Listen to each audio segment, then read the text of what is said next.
Hey guys, it's your girl Critique Martin, author, master storyteller, and certified life coach. And I just wanted to share a quick message with anyone who has experienced a divorce or came out of a long-term relationship.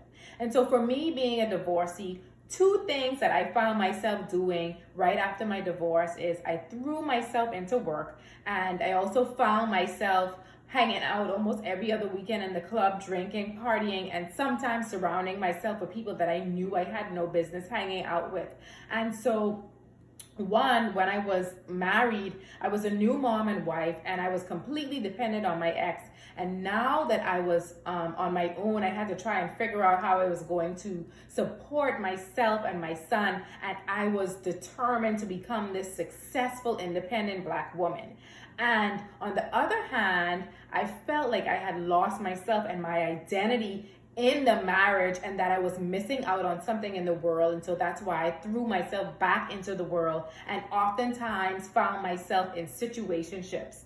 And so what I recommend doing right after the breakup is taking accountability first and foremost for whatever you may have done that may have contributed to the demise of your relationship or marriage. And so what I did is, because oftentimes we like to place blame on the spouse or significant other without taking responsibility for what we may have done. And so I realized that I struggled with rejection all throughout my life, and I may have taken that into my marriage and suffered with insecurities. And also I realize now that rejection is a generational issue that not only myself but other family members have dealt with and are currently still dealing with today. And so I did the necessary work to get healed and delivered from the spirit of rejection. And so that doesn't mean that you find or see yourself as a failure. It just means that you discover and work on things or areas that needs to be worked on.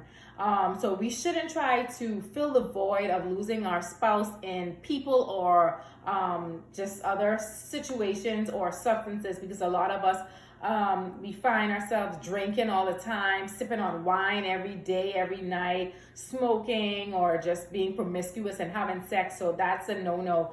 But what we need to do is we need to work on ourselves and pray to God and ask Him what is His will for our lives, and try to discover our purpose and work towards it, because we were all placed here on earth for a purpose. And even though we desire love, because God is love and He placed us here to love one another. Like Ruth and Boaz, Ruth was working in the field when Boaz discovered her. So that doesn't mean that you need to go and especially us women, go and hunt after a man. Because for me, if I see something and I want it, I go after it, because I struggle also with impatience. But God has been working on me with patience in that area. And so I trust His timing. I'm waiting on Him. I'm trusting the process. And so that's one thing that we need to do is just wait on God and work so hard that your ex will regret the day that they left you or messed up. And we need to not involve ourselves with people until we've dealt with our own personal issues or skeletons, because what I've realized is, and I've seen with people even close to me, is that once they get out of these relationships or marriages, they throw themselves into other marriages also, or other relationships, and they just take in all of their issues into that, and that's not fair to the other individual. So before, and something that someone said to me most recently that sparked up a flame was, someone told me that they didn't want to give an incomplete version of themselves to me because I deserve the world. And so I respected him for that, because some of us are so selfish, myself being guilty of that I didn't work on myself first and become complete and whole. I just got into these situationships without doing the healing. And so once you gotten to the place where you need to be, where you're ready for a new relationship, you have to set standards and morals and not compromise. And so a lot of time we have to learn the power of no.